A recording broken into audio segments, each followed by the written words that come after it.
Excited to have our next guest join us. Want to bring in Lalit from um, doing his presentation on B2B SaaS growth hacks. Lalit, welcome. Pleasure to have you. Excited to hear about your presentation.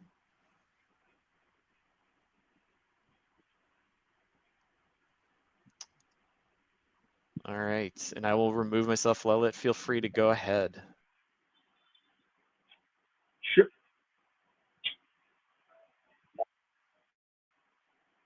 Thanks, Shaw. Good evening, everyone. I hope you can hear me loud and clear, and you can see my screen as well. Yep, you are good to go. I Perfect. think we can see everything. Perfect. Awesome. Great. Hey, so good evening again. I'm Lalit. I'm the founder and CEO of SenseGross. We're building like a climate tech platform to give the very personalized recommendations to the corporates. I'll quickly come to the SenseGross, but I think we going to discuss. I know a lot of you have heard about this B2B SaaS growth kind of stuff. I know this is a pretty common and pretty popular in the startup world, but it looks common and looks popular. But I think this is the most important the tool we can figure it out in any startup world, because like I think building a great product is fine, finding a good market as well, but I think if you're not hacking the growth, the revenue part in your startup, in your company, I think any great product will be fail in the market. So we're going to talk about these things, and I'll share my experience, especially in the perspective of a very complicated product as well, includes the hardware, includes the software as well.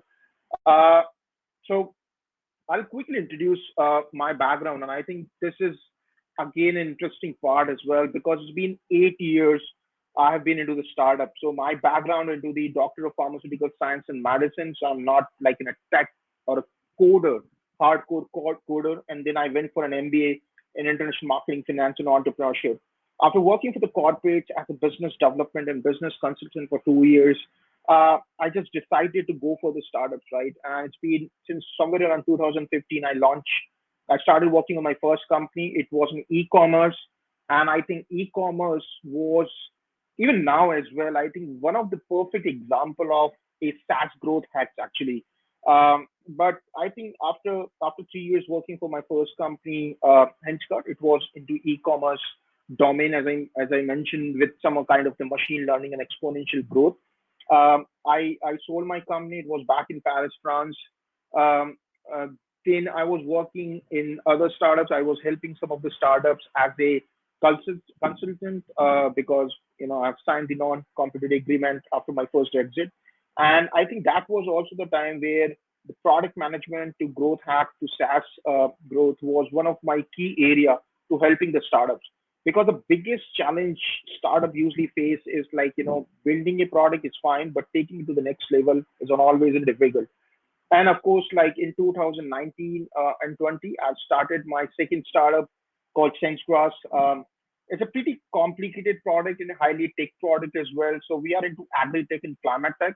We're using our own proprietary soil sensors and a lot of data from the different private sources as well, and combining this to give a very highly, personalized recommendations to the corporates into the agro and climate tech. So whether it's a large corporates, large giants like Microsoft, to bankings like Morgan Stanley, to a agro and food company like PepsiCo, Tesco, to the Core2 as well. Coming myself, I'm an Indian, so I born and grew up in India. I've studied India as well, but I've lived almost half of my life out of India. Especially the interesting fact, actually, I've lived almost in all these seven continents. I have touched all these seven continents, including the Antarctica as well. I've been there for a Robert Swan expedition. There's a it's a funny thing that I have an experience from all these places as well. So I've built the companies in the different regions in the different part of the world, but I've also lived and run these companies and helped these startups in the region as well, especially the Europe, the US, which is my major places where I've spent most of the time, but including the Latin America as well, and an Asian, being myself an Asia as well. Of course, I think the one of the biggest learning I have gained from my 8 year of the startup experience is like even if you have a slow growth, but your growth should be very gradual. You should keep growing. You should always take the small steps. If you're not running, you should definitely take the small steps as well. Your company growth should be in a positive direction. It should not be definitely in the negative direction, but it also not should be on a where you can just got stuck at one place. So I think that's the most important learning. But let's talk about the the apart from my background, the origin of this story, like origin of this growth strategy, B2B SaaS growth strategy, where it comes from. As I mentioned, like, I have worked in the e-commerce sector. I have helped another startup into the energy and renewable thing. Then I'm building the current company is purely a B2B SaaS company, right? And apart from this, I have mentored and helped almost 100 plus startup. I've invested in four startup myself. So pretty much like, the SaaS approach is always there in the company. This is a very common connect or the common dot which connect all these startups. It doesn't matter if your company is into any part of the sector or any part of the world, whether it's a hardware, software, and all, or whether your business model is subscription based or revenue or licensing, anything like that. I think the SaaS is the core of the startup world. B2B SaaS is most important. This is what investor loves. So even if your company is into the D2C segment or a B2C or B2G, whatever, I think you definitely have to bring the an area or the angle where you can consider yourself as a B2B as well. Because I think this is as you can see on the right side, it's the rocket that will take you to the next exponential growth. So I think, as I mentioned earlier, also product building is not hard. This is why startups like, I've seen a lot of great products, a lot of innovative products as well. People have built, but I think the most of the startups usually fail because they do not implement it very well. uh, Scaling with the most less effective product, like, building a very simple or general product, but making a great exponential growth or sales strategy is the most important part as well. So I think, as I mentioned, the 8 years in startup building, I think, especially with the complicated track product, not a very simple SaaS CRM kind of approach. I think building a tech product in a very complicated industry and segment makes me very rigid about, like, focusing more on the sales growth as well. We're going to talk about that. The second important thing, I think, that finding the right CMF is more important than right the PMF. So market fit is more important than the product market fit. I'm sure, like, you guys are like, um, what's the customer market fit, right?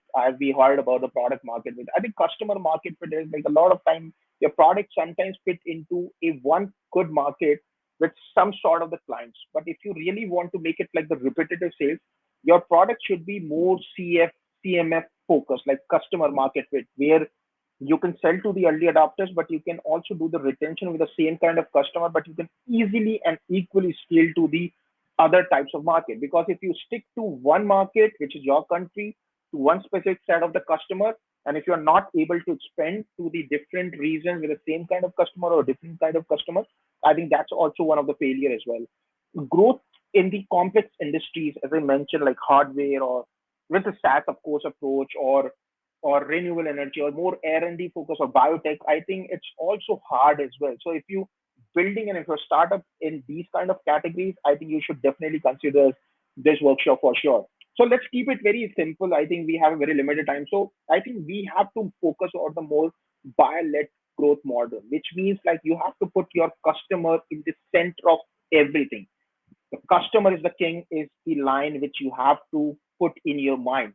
Because if you're not talking to your customer, if you're talking about the go to market strategies, product market fit, good innovation technology and all, but if you're not talking to your customer, if you're not getting the feedback, if you're not making a customer centric product, I think the everything will be failed as well.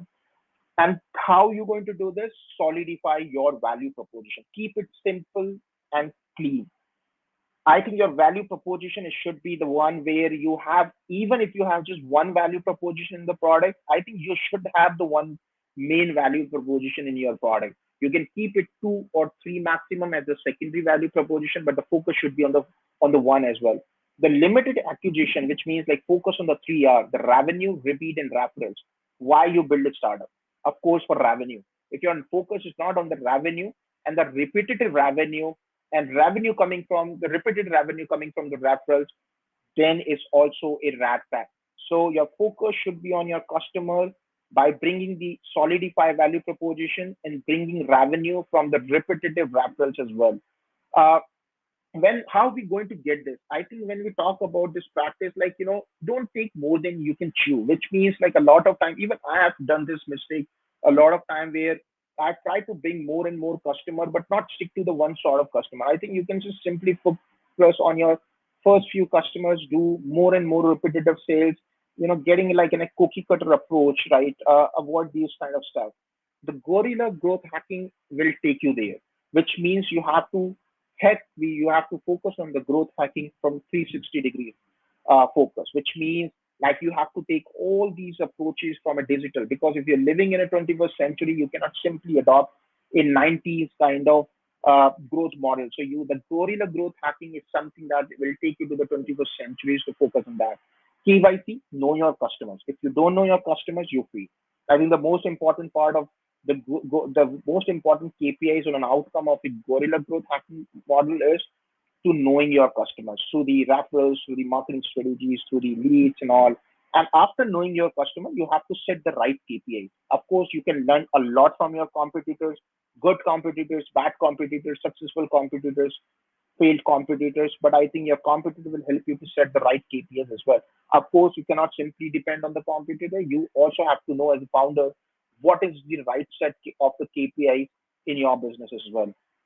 I think let's because I've already almost on the time, but I think the one of the biggest key takeaway of this session is the growth and comfort do not coexist. Which means if you really want to grow, you have to little bit destabilize your comfort zone. You have to come out from the comfort zone. A lot of time, I'm taking myself an entrepreneur, I'm a current entrepreneur.